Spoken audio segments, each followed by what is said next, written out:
अपनी खुद की प्रॉपर्टी का तो सपना हर किसी का होता है, लेकिन जब भी किसी से पूछो तो एक ही जवाब मिलता है, भाई प्रॉपर्टी लेने के लिए तो लाखों चाहिए या फिर ईएमआई भर भर के थक गए, अब एक और घर अफोर्ड नहीं कर सकते।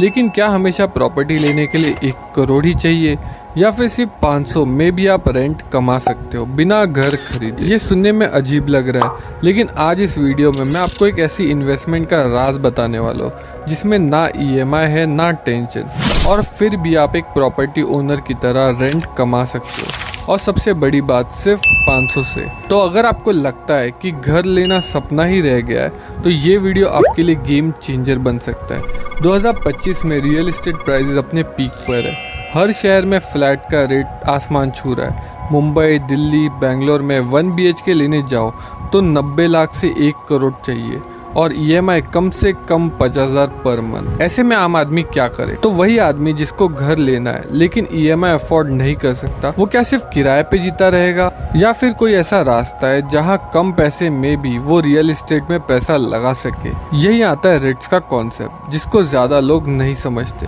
रियल एस्टेट का सबसे बड़ा विलन है high ticket size plus low liquidity plus zero diversification. आप एक घर लेते हो 1 करोड़ का, अगर बेचना हो तो बायर मिलना मुश्किल, हर महीने मेंटेनेंस, टैक्स और इंटरेस्ट अलग, और अगर रेंट कमा रहे हो तो टेनेंट की टेंशन, रिपेयर कॉस्ट का झंझट अलग। अब आप सोच रहे होंगे क्या ये सच है, स्कैम तो नहीं?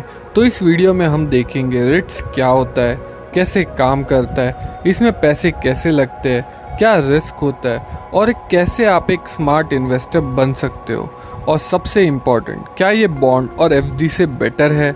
लेकिन उससे पहले अगर आप चाहते हो कि मैं एक डिटेल वीडियो बनाऊं रिट्स के टॉप 3 फंड के एनालिसिस के ऊपर, तो नीचे कमेंट करके लिखिए रिट फंड ब्रेकडाउन चाहिए। बचपन से हमने सुना है अपना घर होना चाहिए। घर सिर्फ जमीन का टुकड़ा नहीं होता, वो एक इमोशनल सिक्योरिटी होती है।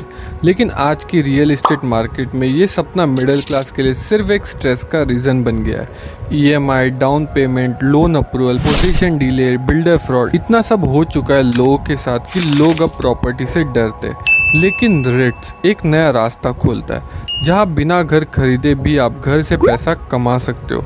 ये सिर्फ पैसा बनाने का आइडिया नहीं है, ये एक मेंटल शिफ्ट है जहां आप एक एसेट क्लास के मालिक बन सकते हो, और वो भी बिना लोन के।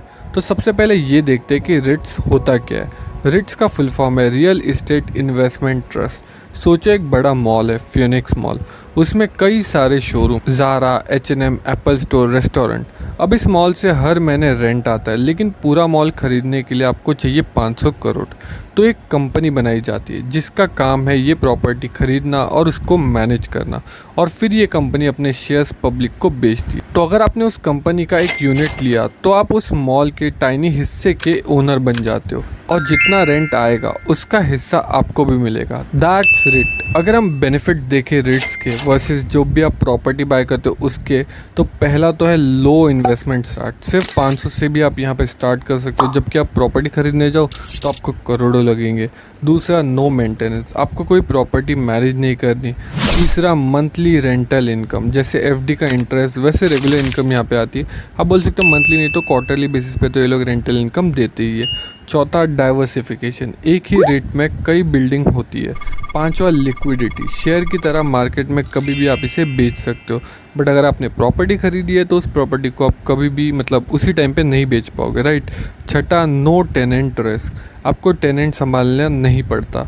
सातवां, प्रोफेशनल मैनेजमेंट, प्रॉपर्टी एक्सपर्ट यहाँ पे हैंडल करते हैं। रिट्स में इन्वेस्ट करना बहुत सिंपल है। पहले तो आपका एक डीमैट अकाउंट बना लो ज़ीरोधा, ग्रो, अपस्टॉक जैसे ब्रोकर पे। दूसरा, सर्च करो रिट्स जैसे एम्बेसी, ऑफिस पार्क। दूसरा, माइंड स्पेस, ऐसे और भी रेट्स है, ठीक है। तीसरा, उनमें बाइंग कर लो, जैसे शेयर्स आप बाय करते हो उसके यूनिट्स आप खरीद लो। चौथा, होल्ड कर लो और फिर करो अर्न। हर क्वार्टर या 6 महीने में आपको इनकम आएगी। एक बार आप रेट ले लेते हो तो उसका जो रेंटल इनकम है वो आपके सीधा बैंक अकाउंट में आता है। अगर आप भी चाहते हो कि बिना ईएमआई के, बिना मेंटेनेंस और बिना हेडेक के आपको हर महीना पैसे कमाए, तो अभी इस वीडियो को लाइक करो। रिट्स आपके लिए वो सोल्यूशन हो सकता है जिसका आप इंतज़ार कर रहे हो। लेकिन हर इन्वेस्टमेंट की तरह रिट्स के भी कुछ रिस्क होते हैं। पहला, मार्केट वॉलेटिलिटी। रिट्स भी स्टॉक की तरह मार्केट में ट्रेड होता है, तो उनका प्राइस भी ऊपर नीचे हो सकता है। दूसरा इंटरेस्ट रेट रिस्क, जब आरबीआई इंटरेस्ट बढ़ाता है तो रिट्स का रिटर्न इम्पैक्ट होता है क्योंकि लोग एफडी में चले जाते हैं। तीसरा प्रॉपर्टी वैकेंसी, अगर रिट्स के अंदर कोई बिल्डिंग खाली हो जाती है तो रेंट इनकम गिर सकती है। चौथा रेगुलेटरी रिस्क, गवर्नमेंट के नए रूल्स या टैक्स पॉलिसीज़ का इफेक्ट पड़ सकता है। लेकिन इन सब रिस्क के बावजूद अगर आप लॉन्ग टर्म के लिए इन्वेस्ट करते हो तो ये रिस्क मैनेजेबल होते हैं। अब हम यहाँ पे एक स्मार्ट इन्वेस्टर की केस स्टडी लेते हैं।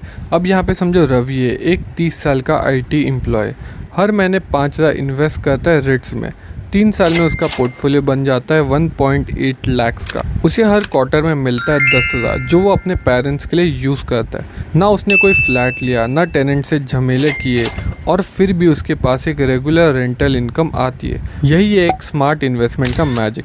अभी अगर हम कंपैरिजन करें रिट्स, एफडी और बॉन्ड में, ठीक है, क्योंकि बहुत लोगों को ये रहता है कि मैं रिट्स में क्यों करूँ, मैं एफडी में पैसा रख सकता हूँ, बॉन्ड में कर सकता हूँ। तो इसमें भी हम इसके फीचर्स देख लेते हैं कि इसमें डिफरेंसेस क्या आता है, ठीक है। तो एंट्री अमाउंट अगर हम देखें तो रिट्स में 500 में हो जाता है।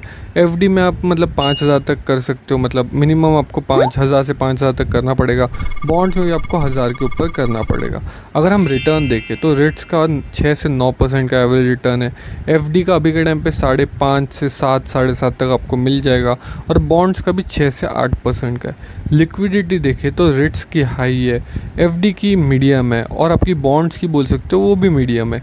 रिस्क लेवल रिट्स में मॉडरेट है क्योंकि ये भी ट्रेड होता है, एफडी में लो है क्योंकि मतलब बहुत ही कम है, ठीक है। बॉन्ड्स में मॉडरेट लेवल पे। और अगर हम टैक्स एफिशिएंसी देखें तो रिट्स की मीडियम है, आपकी एफडी की लो है क्योंकि वैसे वो भी फुल टैक्सेबल होती है, और बॉन्ड की डिपेंड करती है कि किस टाइप का बॉन्ड है। अगर हम इनकम फ्रीक्वेंसी देखें तो रिट्स की क्वार्टरली बेसिस पे आती है, ठीक है। एफडी की या तो आप क्यूमुलेटिव पूरे साल की एक साथ ले सकते हो या मंथली बेसिस पे भी कर सकते हो, और बॉन्ड की तो एनुअली होती है। जहां एफडी सिर्फ पैसा लॉक करता है और बॉन्ड में रिस्क ज़्यादा है, रिट्स एक ऐसा बैलेंस बनाता है जहां इनकम भी है और एसेट भी। तो अभी सबसे इम्पॉर्टेंट चीज़ हम देखते हैं जो कि आपका आइडियल पोर्टफोलियो स्ट्रैटेजी क्या होनी चाहिए। अगर आप बिगनर हो तो 10 से 15% पोर्टफोलियो आपका रिट्स में होना चाहिए। अगर हम एग्जांपल से देखें, समझो आपका 50% इक्विटी म्यूचुअल फंड्स में, 20% डेब्ट फंड में, 15% रिट्स में, और 15% आपका इमरजेंसी प्लस आप बोल सकते हो एफडी में भी रख सकते हो, ठीक है। ये स्ट्रैटेजी आपको ग्रोथ भी देगी और पैसिव इनकम भी। अगर आप भी चाहते हो कि हर महीना पैसा आए बिना किसी के आगे हाथ फैलाए, तो रिट्स एक ऐसा ऑप्शन है जो आपके फाइनेंशियल फ्रीडम के सपने को सच कर सकता है। ये सिर्फ इन्वेस्टमेंट नहीं है, ये एक नई सोच है। लेकिन अगर आप ऑलरेडी ईएमआई भर रहे हो और फाइनेंशियल प्रेशर में हो तो एक और वीडियो आपके काम का है, ईएमआई ट्रैप से कैसे निकले, वो भी बिना स्ट्रगल के। तो अभी नीचे डिस्क्रिप्शन में दिए गए वीडियो के लिंक को देखिए। अगर आप रिट जैसे स्मार्ट इन्वेस्टमेंट में इंटरेस्ट रखते हो तो ईएमआई से छुटकारा पाना भी आपके लिए नेक्स्ट स्टेप है। वो वीडियो आपके माइंडसेट को कम्प्लीटली शिफ्ट कर देगा।